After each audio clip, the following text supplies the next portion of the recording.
I, Donald John Trump, do solemnly swear. অবশেষে রাজকীয় প্রত্যাবর্তনের মাধ্যমে আনুষ্ঠানিকভাবে দ্বিতীয়বারের মতো মার্কিন মসনদে বসলেন ডোনাল্ড ট্রাম্প। ক্যাপিটল হিলে যুক্তরাষ্ট্রের ৪৭তম প্রেসিডেন্ট হিসেবে শপথ গ্রহণ করার পর থেকেই ট্রাম্পকে শুভেচ্ছা ও অভিনন্দন জানান বিশ্ব নেতারা।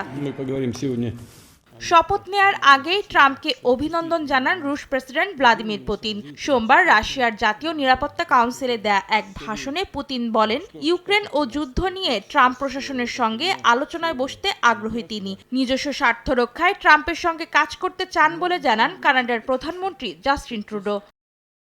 যুক্তরাষ্ট্র ও যুক্তরাজ্যের মধ্যে গভীর বন্ধুত্বের সম্পর্ক অব্যাহত থাকবে বলে জানিয়েছেন ব্রিটিশ প্রধানমন্ত্রী কিয়ার স্টারমার। ইসরায়েলি জিম্মিদের মুক্ত করতে ট্রাম্পের প্রচেষ্টার জন্য ধন্যবাদ জানিয়েছেন প্রধানমন্ত্রী বিনিয়ামিন নেতানিয়াহু। একসঙ্গে কাজ করার মাধ্যমে যুক্তরাষ্ট্র ইসরায়েল সম্পর্ক অনন্য উচ্চতায় নিয়ে যাওয়ার আশা প্রকাশ করেন তিনি।